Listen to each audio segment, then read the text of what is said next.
Hello everyone, welcome back to Europa Universalis for AI Only Extended Timeline mod.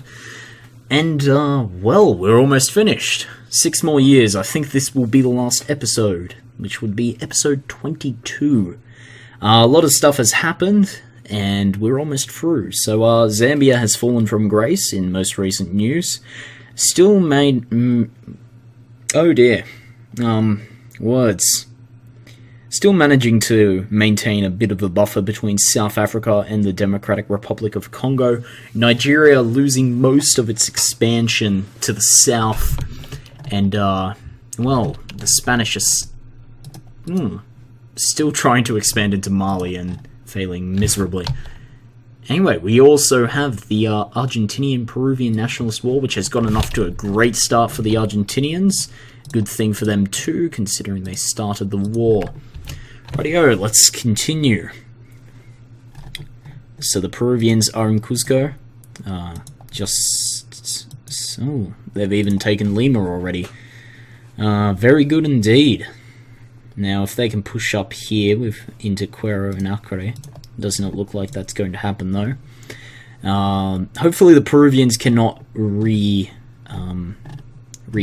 their dominance with troops in areas. However, they do have 30,000 troops here. They could potentially get an army of about 45,000 together quite easily, probably 50,000, unless they are crushed, which is very likely to happen with under Hernando. Guillermo is attempting to engage, but has failed miserably, losing all of his troops. Now, Chile still owns Rapa Nui. Highly developed. 110 development. The Singapore Easter Island has turned into a Singapore of the Pacific. And amusingly, even though they have been at peace the entire time, some of the regions around here, not including the French-owned areas, but places like Tonga, not too developed, and even Fiji, which is, that's miserable. Samoa has done quite well. Kiribati also, I guess, doing alright with 32 development. Tuvalu not doing too great. Nauru doing alright. And Vanuatu doing very impressively. Solomon Islands, though, not too good either. Marshall Islands, yeah, they've done well. Of course, the US has not improved Wake at all. Micronesia is still doing quite badly. Guam, of course, not being improved. And Palau is, yeah, not too great either. Of course, Indonesia being at peace for quite a while, but not actually using the time to develop.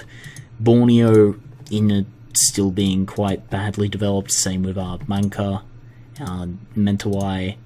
And of course the Australians haven't bothered. Funny thing is here with Australia, these two regions, or Gregory at least, is not as arid as say the inland. But and the Kimberley's not very arid at all. I don't actually know why it's marked as this. And the Barclay Tableland is, there is a desert in it. I think it's the Tanami Desert, but it's not as arid as some other areas of Australia. Like the Great Victoria Desert, for an example, or as sparsely vegetated as the Nullarbor Plain. But Australia has done well in its development, I guess, and I'm pretty proud of them. But Papua New Guinea, they've done really well out of this indeed. Anyway, let's go check back. The Spanish have incurred the wrath of the British and the entirety of the EU. Amusingly, Britain still leads the EU as their elector. The Spanish are still in the horrible Malian war. And looks like the Swazis are finally going to kill the Ugandans. Let's see. Let's see. So the Swazis have not moved their troops into Buyagoma for some reason. Zambia has an entire army isolated in Tabwa. Not very good considering they need to negotiate passage through Swaziland and Tanzania, or the DRC, which I doubt is going to happen very quickly. Still do own Kalonga though, so I guess something's looking good for them, and they own Masapa, which was originally owned by Zimbabwe. So they do span almost to the east and west coasts of the southern region of Africa. However, that's something they never quite accomplished thanks to Swaziland. So the southern area of Peru is occupied currently by the Argentinians. They keep thwarting Mexican support troops incursions down here. However, 84,000 may seal the deal. The Venezuelans have pieced out, and they're very well developed indeed. Mexico, of course, after losing its northern provinces, has had to focus more to the south. The US developing, yes, but well enough, not in my opinion.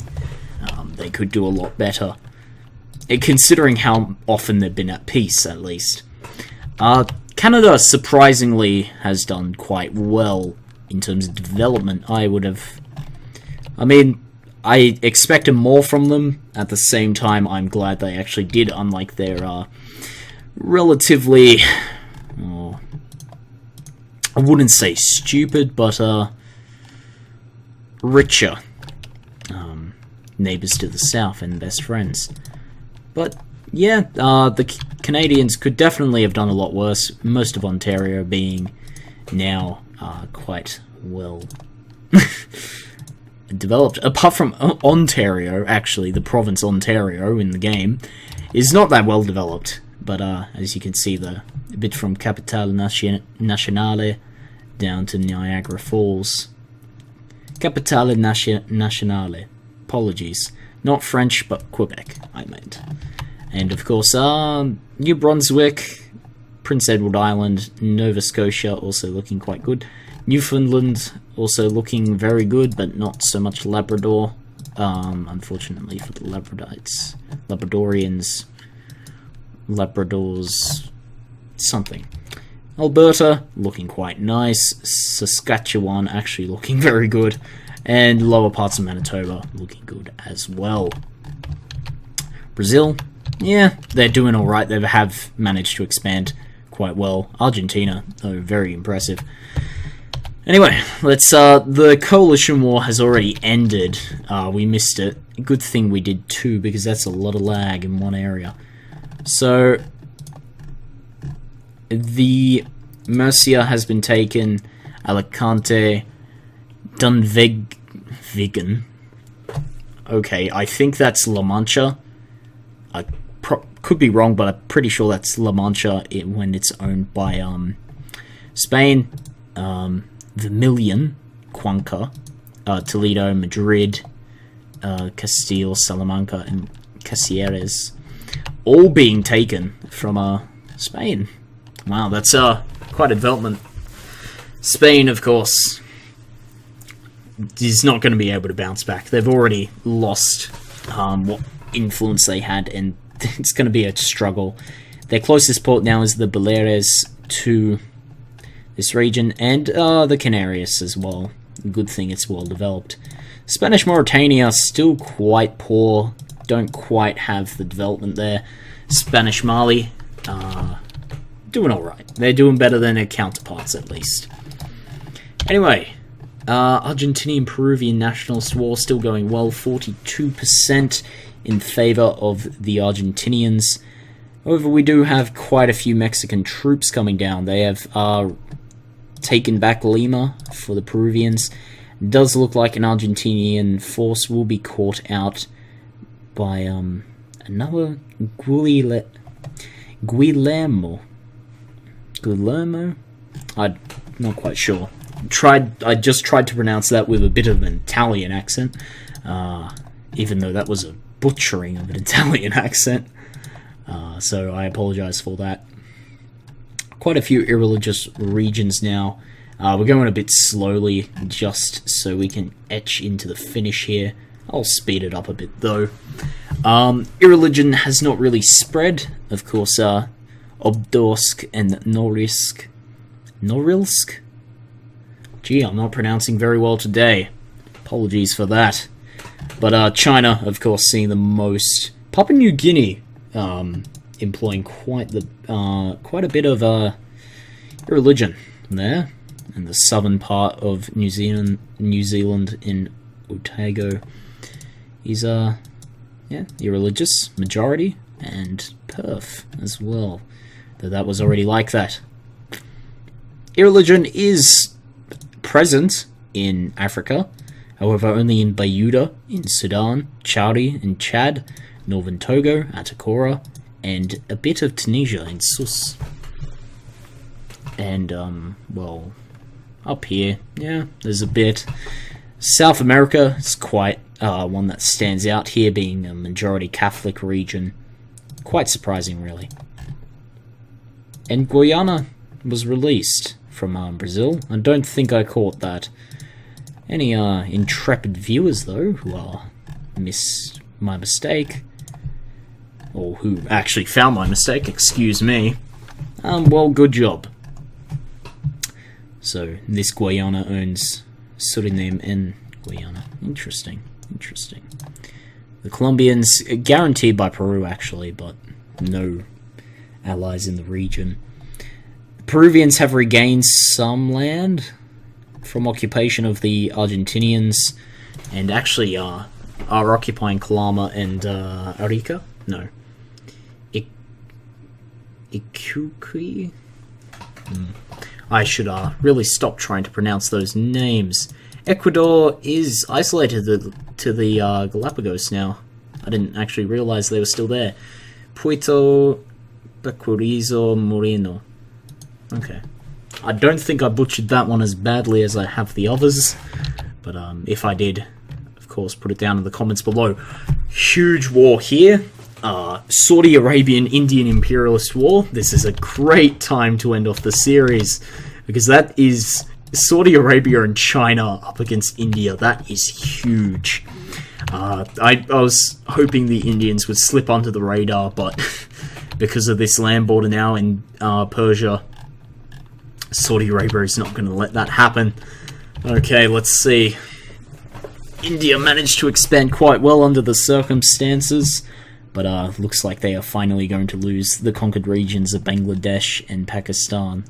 They even conquered part of Iran, quite surprisingly. For me, at least. Well, this is going to be a no contest. Meghalaya, Naga, Manipur, all those regions going to fall quite quickly. They're poorer at least, but looks like the Indians are grouping, however.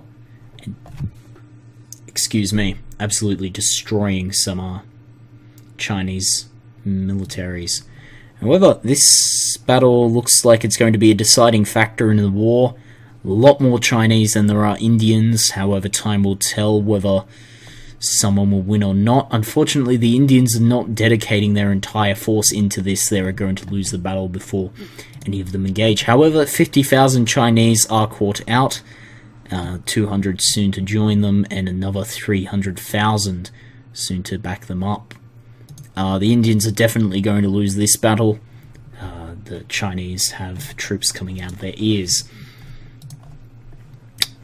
However, 3-star general versus 2-star, of course, going to do some damage, but I'm glad they're all in one stack is all I can say. Now, not sending in this 40,000 was perhaps a mistake, but it's going to be hard to recover from this battle. It's going to be the deciding factor in the war, and of course you have the Saudis breathing down your neck over in Pakistan. Of course, we still have these two wars only. We're at the start of January 2098. And looks like the Indians are finally going to fall. We may see out this war if it goes on for longer than the 3 years. I highly doubt it, though. It won't take the Chinese-Saudi coalition too long to get down to the south of India, into Tamil Nadu and Kerala. Or Tamil Nadu, apologies. Afghanistan still exists. They're guaranteed by India, and 98 development. Ooh-wee. They're doing quite well for themselves up there. Pakistan, of course, next to them too. They still do exist. Turkmenistan has done quite well, despite the circumstances. Looks like we see a Russia with red borders now. But a Russia. So we have a republic. Russia is a constitutional republic under Dmitry Bibikov. Rightio. So Russia has now gone from Russia to the Soviet Union to Russia to the Soviet Union again. Quite amazing, in fact, that they've managed to do that much. Finland, looking quite nice. Quite nice indeed. Anyway, let's continue. Also, Norway, of course, has disappeared a long time ago. Should have been in the EU instead of the EEA. Economic Exclusionary Association? Something like that. Special deal where they're not quite in the EU. I think Norway's in the Schengen area. Not sure about Switzerland. But they just get a bit more financial autonomy from the EU. Not very much though. But there are benefits. Like Norway has the oil industry, which is one of the main reasons why they're not in the EU. Switzerland, because they want to keep their franc. No, it's not a franc. Is it franc? Swiss franc. Pretty sure it's a franc. Don't quote me on that though. Look it up. Educate yourselves. So the main thing I like to encourage is education. I enjoy people having more knowledge in general. Then you can have conversation with me, with others, and educate them. It's always good. Knowledge will get you far in life, but it depends what it is, of course. It will get you far in different fields. And you're not going to be good at everything, always remember that. And of course, we are not even at the outset of 2098, and we're almost down into deep Hindu territory. Almost to the very south of the Indian subcontinent. Anyway, looks like some wars happening. Argentinian-Peruvian nationalist war has been turned around thanks to the Mexicans. Thank you, Mexico, for assisting the Peruvians, even though I would have liked to see a stronger Argentina. It does not look like that war's going to really be decisive. Second Turkmen changed government form of Afghanistan. Afghanistan potentially falling under the wing of Turkmenistan. So that's Turkmenistan and Saudi Arabia up against Afghanistan. Excuse me. We also have the Second Russian-Circassian Imperialist War. Russia and Turkey up against Circassia and Azerbaijan. This should be a no contest. Does look like the Turkmenis are going to take Bamyan and finally take out another nation. Oh, and Badakhshan, which I didn't actually see. Yep, there we go. Oh wow, Turkmenis are going to be quite big after this. Circassia being occupied by the Russians, they're finally regaining some land. Of course, going to reoppress the minorities along the Caucasus Mountains. Apologies for that. Anyway, Azerbaijan, yep, going to lose this battle in their capital, in Baku, even though they're down in the just south of Baku.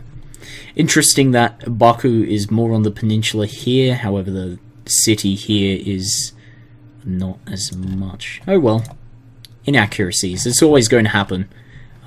Can't really fully reflect a real world, or even a pretend world based on the real world in a video game. It's not going to quite work. And of course, India, wow, being pushed their last legs. Goa, even occupied now. Or being occupied now. Yeah, well, that's unsurprising, but I was hoping they would make it just past. Kyrgyzstan still existing, Tajikistan still existing. A lot of the stans have been reconquered, but the Russians, yeah, Russia has done well despite the circumstances. They haven't really regained at all the land that they've lost to China, but considering what they were up against, it's unsurprising that they haven't. Tajik-Afghan nationalist war, I'm surprised that the Turkmenis did not take all of it. So it's Tajikistan up against Afghanistan. And we have the second Spanish-Tunisian imperialist war too. So let's unpause here. So Badakhshan probably going to Tajikistan now. 53 development can be very good for the Tajiks. And of course, the Pashtun province of Bamyan going to Turkmenistan.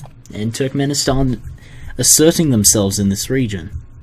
You know what? This is how you fix the problem here. Just give the Saudis Iraq, which I'm sure they would love to have. And considering it's Shia majority. Oh dear. That would cause its own problems.